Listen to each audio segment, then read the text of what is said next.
Well, forget the crab cakes, the mozzarella sticks, and even the California spring rolls with a tasty dipping sauce. The appetizers have been devoured. Now it's time for the main course as we welcome you to a special Tuesday night edition of the Highlight Zone as boys sectionals get underway. That all sounds tasty. From now on, you've got to win it to stay in it. And that's the case at Norwell, DeKalb, and Blackhawk. We'll also head to Paul Bateman Gymnasium in Garrett and the Stardome down in Bern. All right, but first we're going to start in 4A where it's the unstoppable force versus the immovable object. New Haven, led by Notre Dame recruit V.J. Beecham, an offensive juggernaut in his own right.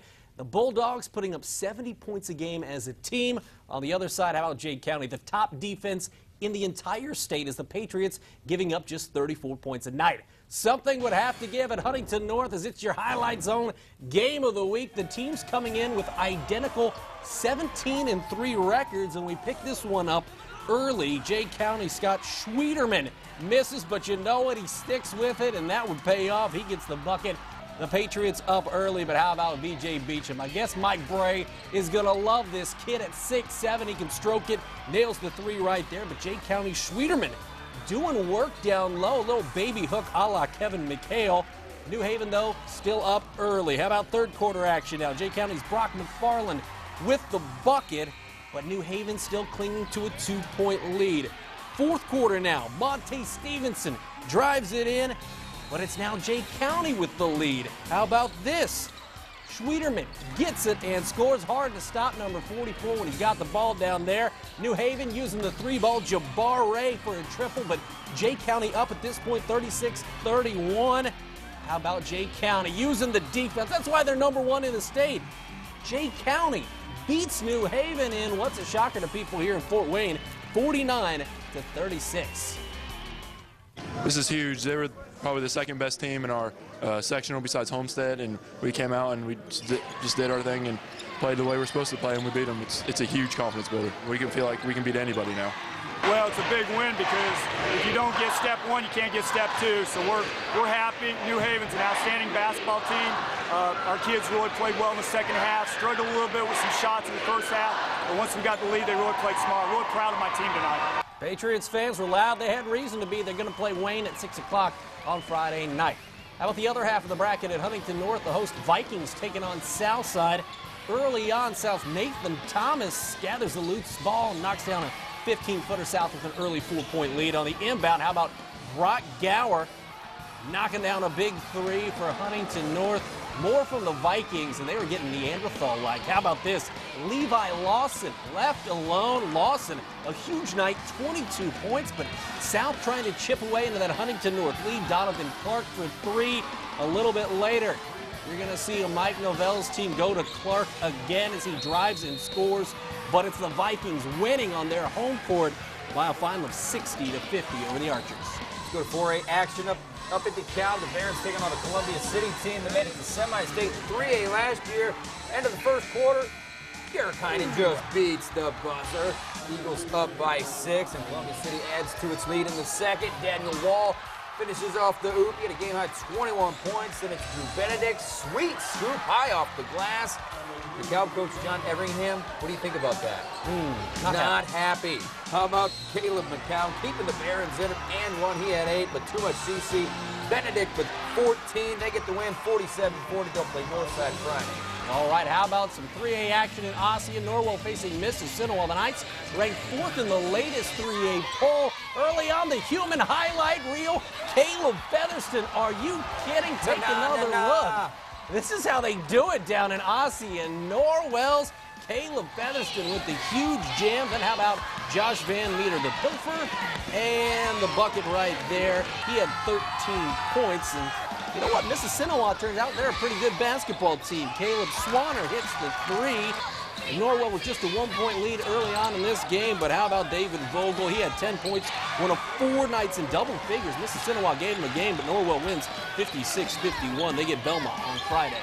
3A up in Garrett, the 11th ranked Concordia Cadets taking on the state's highest scoring team, the Leo Lions. Cadets in control of this one. Brian Dixie Morris, he had a team high 26, but back comes Leo. Gage corner 3 of his game high 32 points. Then Sam Waters dials in 3 of his 13. AJ Bushy and 1. He had 16, but the Purple Pride would slow down. Concordia running away with things, literally. Ryan Gross, the layup, he had 8. Desmond McCall inside, he had 18. Mark Rogers, the floater, he had 21. Concordia wins 99-83. They get Garrett on Friday. I think the Cadets are going to be a tough out in this tournament. 2A action in Bern. Adams Central coming off its first conference title since 1977. Jets facing a 14-win team in Churubusco. Second quarter action, Dylan Jones inside. He had 10. That would lead the Eagles, who were tied at 15.5. Yes, this was a low score. Maverick Balmer in the third, highlight zone staple. He had 10 points, and that would lead the Jets. Third quarter, Busco driving. Tyler Aerosmith going to play his college ball at Huntington. 9 points, 7 rebounds for the Busco big men, but Adams Central just too strong. Isaac Luganville, the length of the court, and Adams Central's moving on. Jets win 39-34. They get South Adams on Friday. Final prep stop at 1A. Blackhawk, 9th-ranked Canterbury taking on Hamilton. Always good to see Austin Hatch out there. How about for the Cavaliers? Trent Van Horn, he had a game-high 21 points. Hamilton answers with Suede Shifley, very smooth with the leather. I love this, though. How about Scott Newport? Davis Rao, he says, the pilfer and the pear. Oh, I like it. And I just spit on Glenn. Wonderful. He had 12. Van Horn to Jacob Dropola. He had 10. Kai Fode would add in 9. Canterbury wins easily, 75-37. They get Lakewood Park on Friday. Sorry about this. I need one of those Scarlet Beauties that Sandy Thompson used to give away. I saw it coming right People at you. don't know how dangerous it is up here. Hey, coming up in the zone, we're going to see if St. Francis could bring home a conference title after a trip to Winona Lake and Penguin Point. And IU tries to take down Michigan State, a team that beat them by 15 earlier in the season. Those highlights and more coming up next in the zone. We are yelling! You're watching the highlight zone! We're the St. Francis Cougars, and you're watching the highlight zone! Yeah!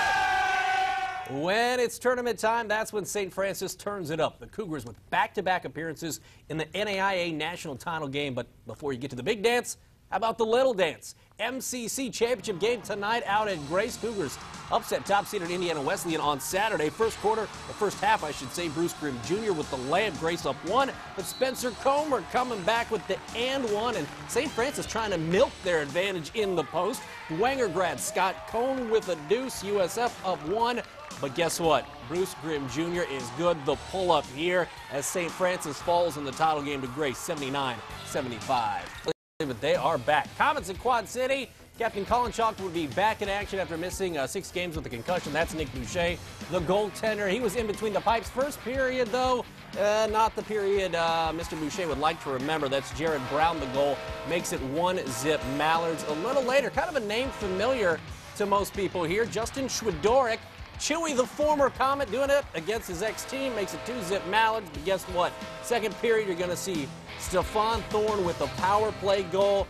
J.M. Risk would score in the third period to make it into overtime, and Artem Podchenilov with the game winner in OT. Comets take it 3-2 in overtime. And how about the Mad Ants? They wrap up an 0 for February. They lose 99-86 at Erie. 10 straight losses for them. They'll host Dakota on Friday. It's been a rough month of February for those Mad Ants, but we'll be back on Friday with more boys sectional action. See you then.